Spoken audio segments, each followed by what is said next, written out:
Alors, une question au public avant tout. Est-ce que c'est possible de faire la rencontre juste en anglais? Ou est-ce que ça va être compliqué? No, it's going to be really hard. I don't know what's going on. I ask if Okay. they're okay to... if we need translation or not. Est-ce que... Vous êtes géniaux tous. Tu peux rassurer. Tu peux te rassurer. Il y a encore des cacahuètes.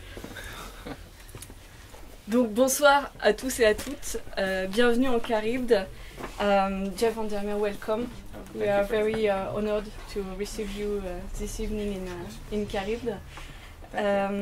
You are an author, an anthologist and a publisher, especially in two styles that we know in French, the steampunk, Yes. with The very friendly style. le manuel steampunk et la Bible steampunk, Yeah. and the Weird. Yeah. On a l'anthologie The Weird en anglais ici, un seul exemplaire, donc jetez-vous dessus. Un des derniers exemplaires en français de La Cité des Saints et des Fous, jetez-vous dessus. Et Annihilation, dont on va parler longuement ce soir, jetez-vous dessus aussi, vraiment. This evening promises to be risky because it's extremely difficult to talk about Annihilation.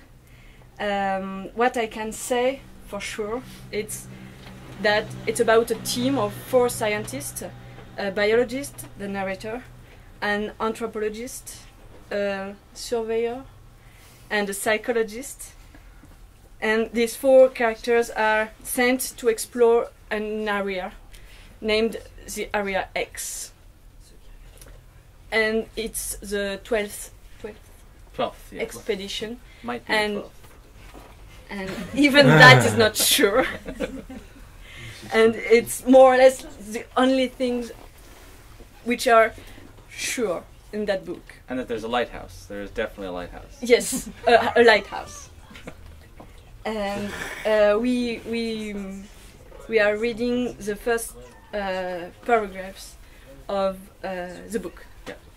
And I will spare you reading me reading in French because I'm terrible at French. To give you a sample of what the beginning would sound like in French from me, and I will only excruciate you for a couple of seconds. Le tour qui n'està pas censé entre la force sous terre. See, enough, right? Enough. Stop butchering the language. Thankfully, sir, you missed that.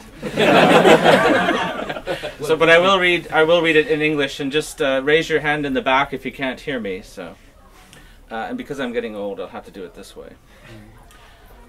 The tower, which was not supposed to be there, plunges into the earth in a place just before the black pine forest begins to give way to swamp, and then the reeds and the wind-gnarled trees of the marsh flats.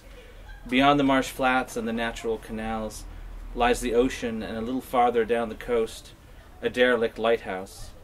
All of this part of the country had been abandoned for decades for reasons that are not easy to relate. Our expedition was the first to enter Area X for more than 2 years, and much of our predecessors' equipment had rusted, their tents and sheds little more than husks. Looking out over that untroubled landscape, I do not believe any of us could yet see the threat. There were 4 of us, a biologist, an anthropologist, a surveyor, and a psychologist. I was the biologist. All of us were women this time, chosen as part of the complex set of variables that governed sending the expeditions. The psychologist, who was older than the rest of us, served as the expedition's leader. She had put us all under hypnosis to cross the border to make sure we remained calm.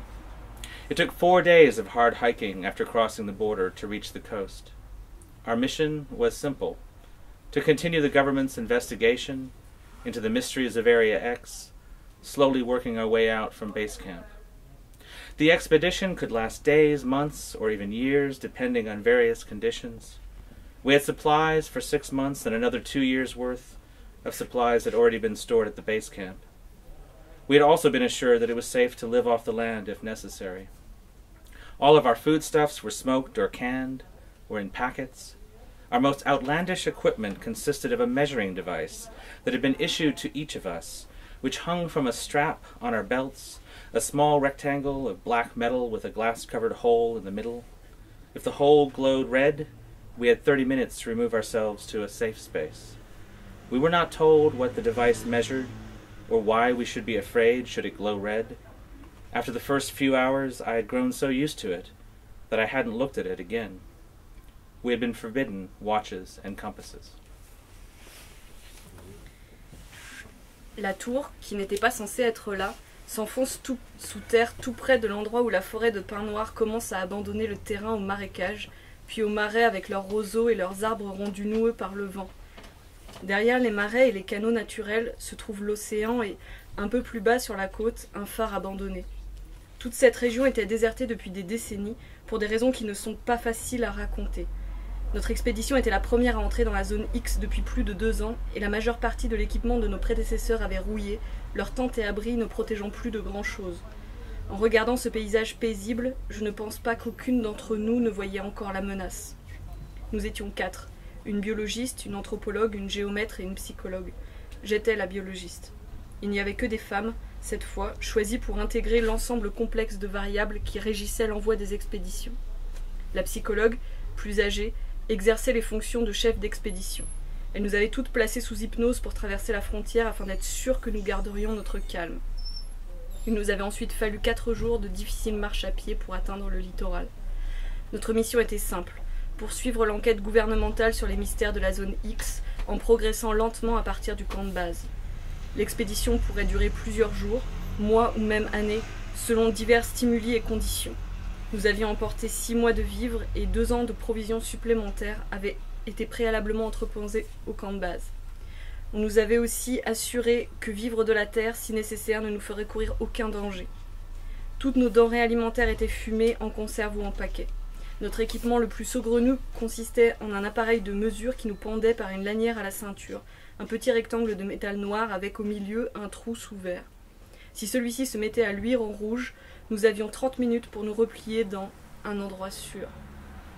On ne nous avait pas dit ce que mesurait cet appareil, ni pourquoi nous devions avoir peur s'il luisait en rouge. Au bout de quelques heures, je m'étais tellement habituée à lui que je ne le regardais plus. On nous avait interdit montre et boussole. Et le lecteur aussi est prié de déposer sa montre et sa boussole avant d'entrer dans le livre. And the readers is forbidden to have having compass. Yes, yeah. Also. And that sounds much better in French to me than in English. Grâce à la superbe traduction de Gilles Goulet, qu'on remercie au passage parce que vraiment voilà, c'est chouette. It all starts in very, very clear and simple. There is an area to explore or investigate. There are daily events to prioritize, samples to study, the relationships to manage in a dysfunctional group, and it's quite normal. But then the first shake-up for my brain happens with the question of the frontier. The narrator, the biologist, is unable to conceive the frontier, to talk about it, to remember how she crossed it because she was under hypnosis.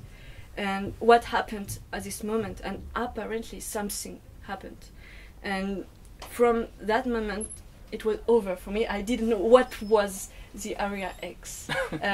Was it a physical place, like in Stalker of Strugatsky's, with traps and radiation and nature becoming mad? Or was it a mental projection of the biologist, virtual universe, hallucination, hypnotic experiment? That questions haunted me all the books, and all possibilities were maybe yes, maybe no. And my question is, maybe you have the answer, but I actually I don't want to know more. You don't want to know right now? No, no, I don't want. But I do. I have the answer in my pocket. Right there. So, yeah.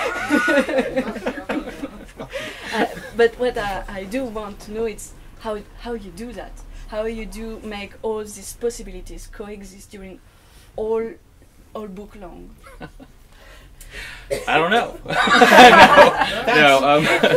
No. I always saw this book as an immersion, as I think the first section is titled, which is to say, I wanted to trust the reader to want to follow on a journey that changes as it goes along. Each section deliberately, when you read it, changes what you think the story is. And I thought that would be a really interesting way of doing a plot that would keep the reader hooked, but also would have like a literary value to it. And so things like the hypnosis are very important in kind of keeping you off balance. Is the hypnosis thing, is the uncertainty, because the Southern Reach secret agency that's exploring Area X is paranoid and broken down and doesn't know what to do? Is it emanating from Area X itself? Are both things occurring at the same time? And when you do that, the important thing is that the clarity of the prose, the physicality of what the biologist is seeing has to be very precise, because if that isn't precise, then these other questions overtake the reader in a negative way, and probably they would throw down the book. But so I was able to get away with that because I think the nature details are so specific, the actual physical details of where they are and all of that. And that, of course, comes from the setting being basically the 14-mile hiking trail that I do in St. Mark's, which has dolphins in freshwater canals where I have been charged by a boar, and things like that have happened. And so for those of us who hike in North Florida, the book is not quite as strange as for those who do not. It was one of my questions about nature. Yeah. The characters are not very identified in the book. There are no names, Yeah. no descriptions, physical descriptions, but the nature is very. Yes, we have a lot of details of observation. Yeah.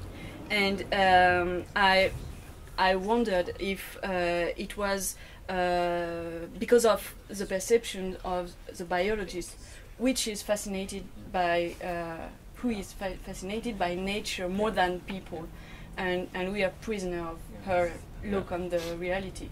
Yeah. Reality.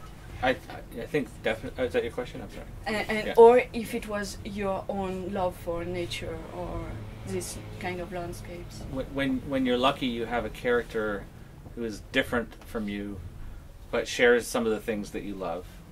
And so I do love nature. I love being out in the wilderness, and so it was very natural then to write that part of the biologist's voice. But then I imagine, as the book goes on, that in a way the biologist is seeking an answer to what's going on in the details of the nature, which becomes stranger as it goes along. And so in my mind, at least, as the book goes on, the nature description makes the reader more and more paranoid, because they think there might be an answer in it as well. I think the characters not having names and no physical descriptions, there's some things you find out about the Southern Reach Agency in this book and the next that explain that a little bit, but also nature encroaches actually in the book more on the characters because they don't have names, because I don't physically describe them. But then also I very specifically did not give them physical descriptions, because I feel like a lot of times in fiction, especially by male authors, women are objectified or in some way made to be defined by their physicality and not what they say and do. So I wanted to eliminate that element.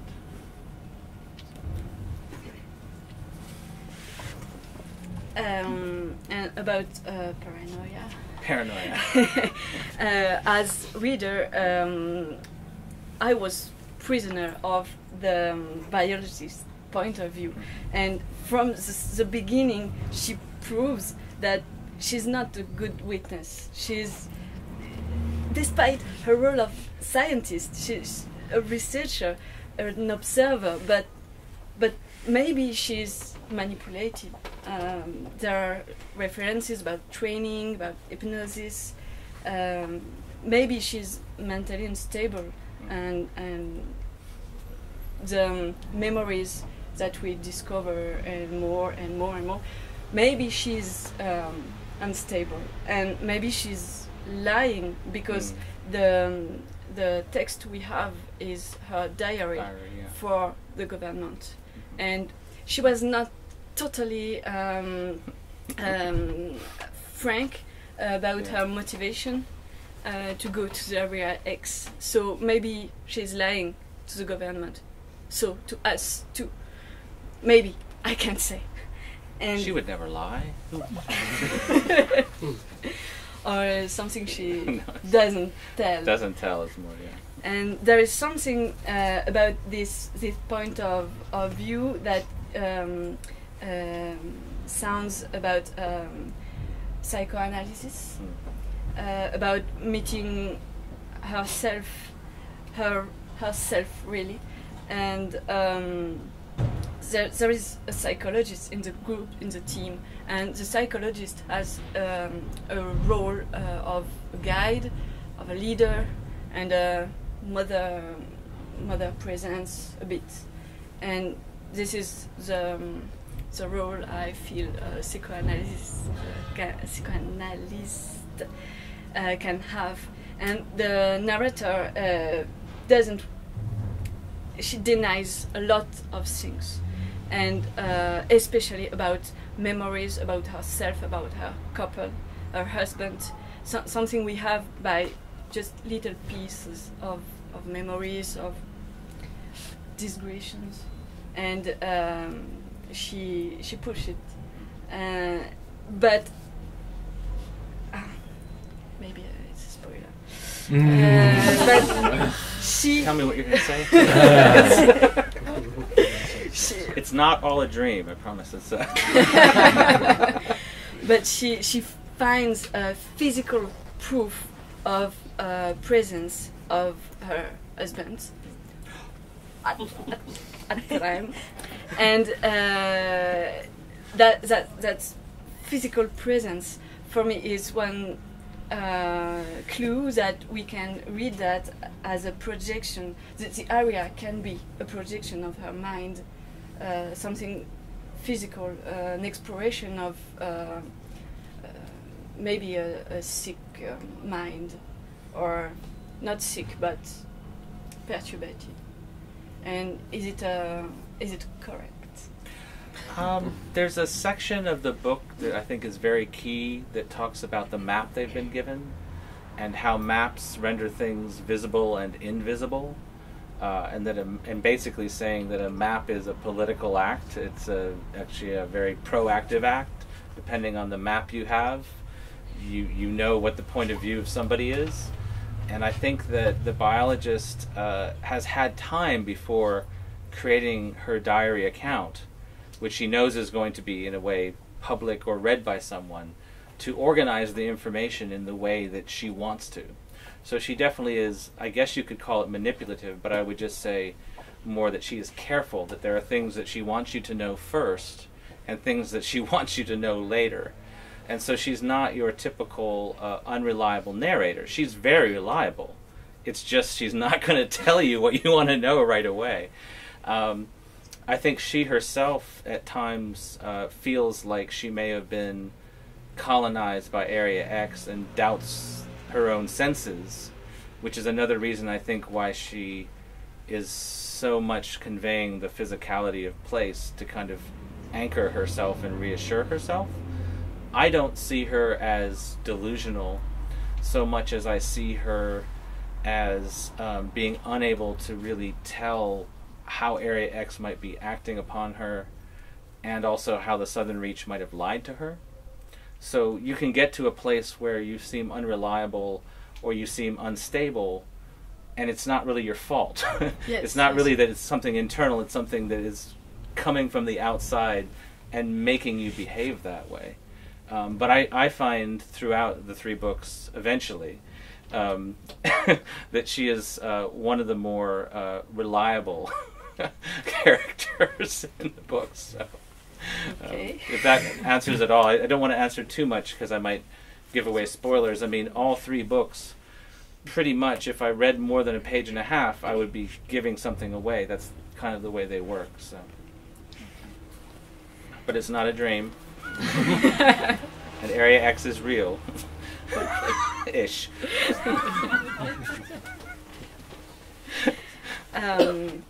About science fiction, this book is read as science fiction. Actually, in France, the first booksellers and bloggers and they qualified it as science fiction, and there are reasons for that. I mentioned Stalker, but there are a lot of little things about the outside of the area, the recruitment, the briefings, the trainings, the government, the story about this area that let us expect this is future. This is a kind of future, but what kind we don't know. And there are several allusions to the age of the expedition's equipment, the impossibility to carry complex equipment, weapons, and this led me to imagine that maybe it was a virtual universe. I don't want to know if it is not right. a dream. And the characters are scientists, and it's also a code of science fiction. But when I read that, I thought, as bookseller, that a lot of readers can appropriate, can take the book out from his label, to say, no, it's not science fiction, it's a psychological novel. No, it's not psychological novel, it's a fantastic novel. And because there is a bit of a lot of things here, and I wondered if you how do you stand in front of these labels? Do you say, yes, it's science fiction, yes, it's psychological novel, yes, it's weird, or just, no, it's not exactly science fiction, but yes, a bit, but not, and it's not exactly scientist. Do you say, yes, yeah, I accept, or... I'll tell you a very, very brief story about meeting a reader. I met a reader in a Kansas City airport while on a book tour, and in the past, you strike up a conversation with someone, and in the past, someone will ask, "What do you do?" And I'll say, "I'm a writer." And in the past, they'll say, "What do you write? Can you describe it to me?" And I'll say, "Well, I write books about intelligent fungus in imaginary cities run by," and then go into all these things. And the reader will just kind of like, "Well, see ya." Because the general reader you meet in a Kansas City airport reads Tom Clancy, reads a certain kind of fiction, and so it's just too strange for them. With these books, when I met that woman, who I've met before in various incarnations, sometimes a man, I was able to say, my latest book, Annihilation, cheery title, it is about an expedition into a strange, pristine wilderness and scientists trying to figure out what's going on.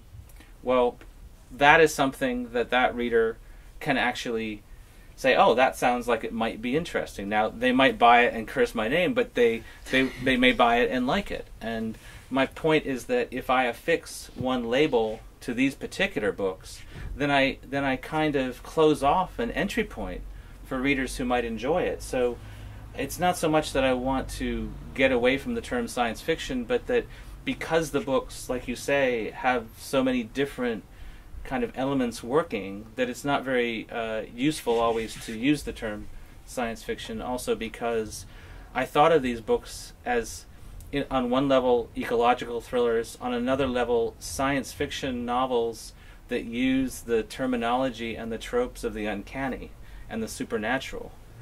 There's a lot of that going on in these books. The second book, too, there are elements that would be just as at home in a supernatural novel as they would be in a novel about potential alien contact. So to me, it's country by country. It's whatever will reach the most number of readers. I'm fluent in science fiction. I'm fluent in literary mainstream. I can speak those different languages. I don't feel the need to go to literary mainstream conferences and go science fiction or nothing, or to come here and say literary mainstream is. I just like meeting readers and finding out what their perspective is and what they like. So. Okay. About supernatural. Yeah. Another facet that makes the book difficult to grasp is the narrator is confronted to the unspeakable, and there is a very suggestive atmosphere, aborted intuitions, incomprehensible events. There is it's the defeat of scientist investigation facing something strange, and she can't understand. She can't really know what is going on, even when she faces it. And we immediately think about Lovecraft when we read that face to the unspeakable and this kind of experience. And is it do you think is it a tribute you did to you give to Lovecraft, or is it a curse that when someone wants to write something weird, there is Lovecraft here? I think it's a case of parallel evolution. You find very weird kind of cosmic horror passages in early naturalists, like Thoreau and who did and a few others from like the 1800s and then the early 1900s. The Transcendentalists, for example, there are very strange passages that are basically this kind of idea of a cosmic sense of wonder through nature. And I think that's really where I'm coming from, and maybe Algernon Blackwood's The Willows. And then also there's a French writer, not very well known, though his father's apparently very famous, Michel Bernanos, who wrote a novella called The Other Side of the Mountain, and his father was Georges Bernanos. And the son isn't very well known, but it's a really brilliant, evocative tale of nature and trying to kind of overcome something that's inexplicable. So I personally do not respond to Lovecraft that much for a variety of reasons, too boring to get into here. But I understand that Lovecraft is a shorthand for talking about weird fiction. And I would just say that if you like Lovecraft, you would probably like these old naturalists too. So, the Lovecraft's relationship with nature a little odd. I have the feeling he would go into the woods and he would just start screaming if anything rustled or whatever. So not a good hiking companion, I don't think. So.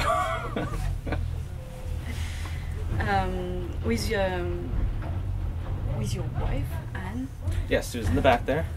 Long-suffering, very talented. You have an activity of anthologists. Yes. And to publish and promote the new word. Yeah. And can you speak about that movement? The New Weird is a kind of misunderstood moment because it was a discussion on basically, well, a discussion board, and it involved M. John Harrison and to some extent myself and China Mieville and a few others, K.J. Bishop, talking about at the beginning of this century an impulse that was kind of a combination of horror and fantasy and the new wave and some literary techniques that had not been kind of seen since the new wave. And of course the new wave was science fiction. The new weird is kind of the new wave but in the horror, kind of the horror sphere. And so, you know, that created a lot of argument. At one point I was like, I don't want anything to do with this. At another, I saw how the term was helping a lot of writers that I admired who had been seen as too strange for the marketplace to get published. And that's still true today. You see it coming into various countries, like a few years back, Czech Republic, they had a whole line of new weird books, and the editor told me that without that term he would not have been able to get any of that published. So it became this weird thing where you can debate whether it existed and whether we were all doing the same thing or not, but you can't debate that it's now out in the world and possibly of use. And then of course there's the old weird, as we call it now. No, the weird. which you know, we have some new weird stories in this as well, because it, you know, the weird basically subsumes everything. I wanted to talk about this cover real fast before I forgot, though. We ran out of money because the permissions for stories, buying the stories, was so expensive that the editor gave us the budget for actually creating the cover. So when it came time to make this cover, he took a photograph of his lunch. This is the calamari that was on his plate, and an old French cathedral that he had visited and had a photograph of, and he gave that to his graphic designer, and that's what this cover is. Our editor's lunch and a photograph from one of his holidays. That's weird.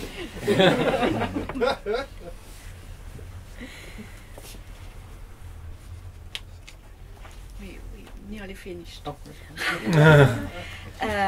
I wondered also how do you conciliate steampunk and weird?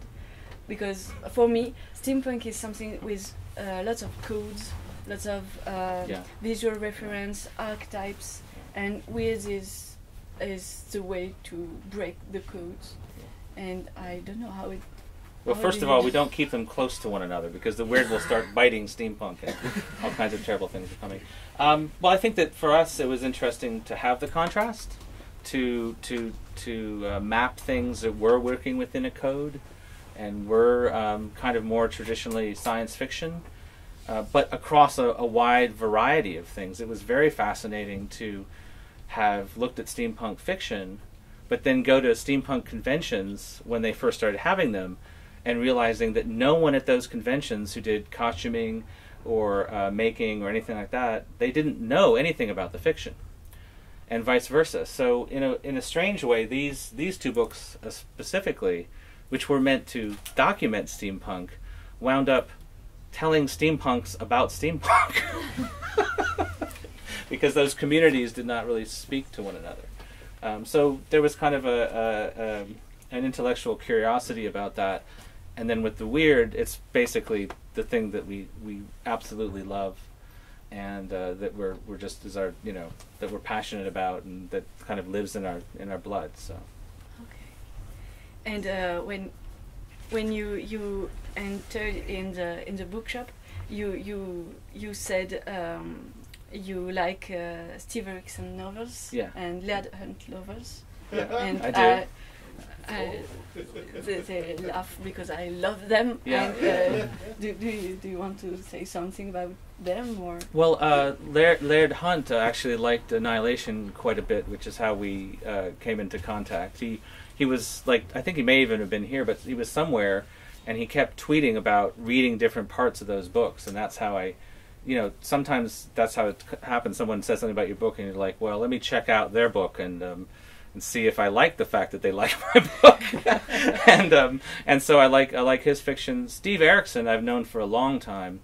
I picked up Tours of the Black Clock a while back, and one of his early novels, and it just blew me away. I was like, how can someone do something this surreal and this interesting and this unique? And then I was lucky enough that he actually blurbed one of my novels, wrote a very kind quote, and has published 3 of my short stories in one of his literary journals, which is kind of like, for me at that time, was like God saying that he liked my work. So that he's been very, very kind. He's a very, besides the writing, in terms of being a mentor and being available to other writers, he's a very kind person.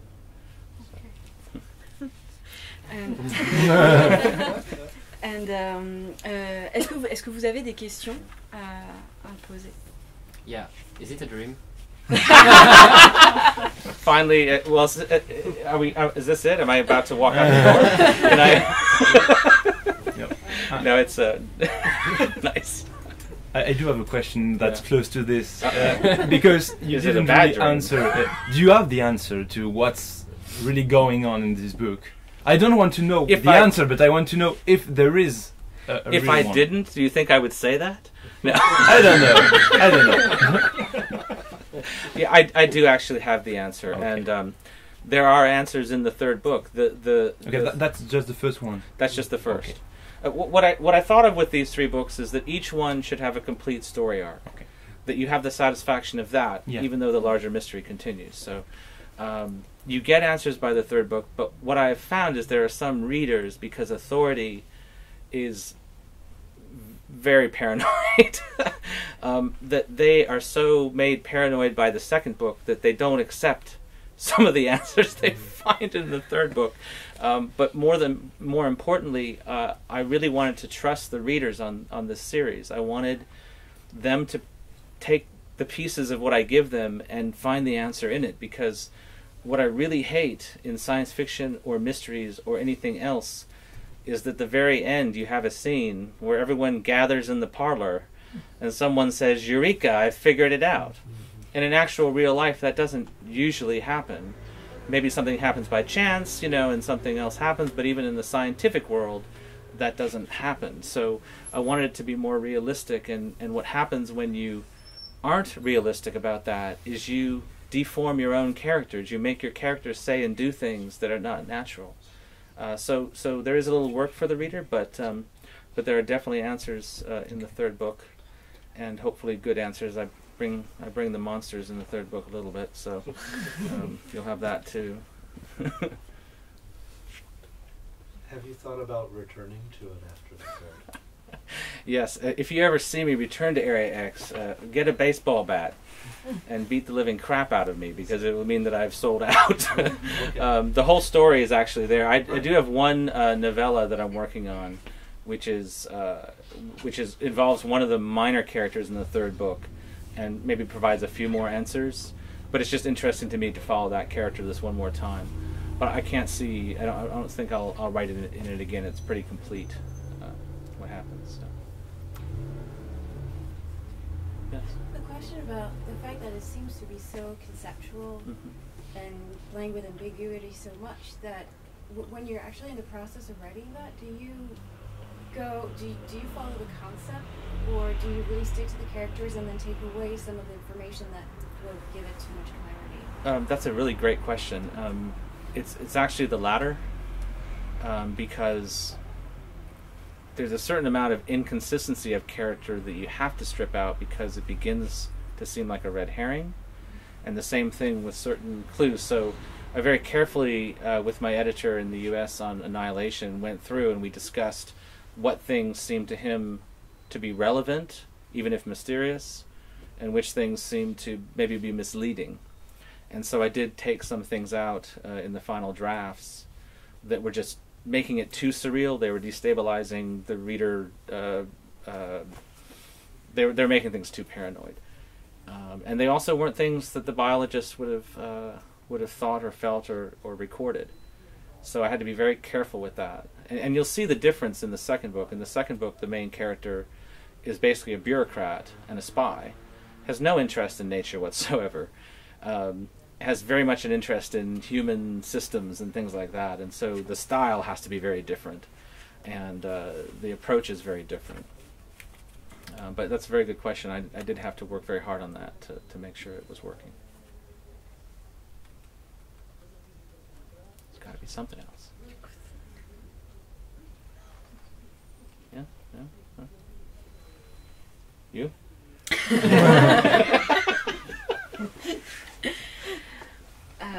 Maybe we close here and we can continue this discussion with a glass of wine. Okay, yeah, sure. And ce I'm sera happy plus to answer facile any pour tout le question monde you have. de continuer So- autour d'un verre. Je vous encourage donc à vous ruer sur la table, à vous battre pour The Weird et la Cité des Saints et des Fous qui sont donc très limités et prendre chacun 2 ou 3 annihilations pour offrir et pour vous. Et ne pas hésiter à demander des signatures. Thank you very much Thank you. for coming And here. thank you guys for coming out. Thank you. Thanks.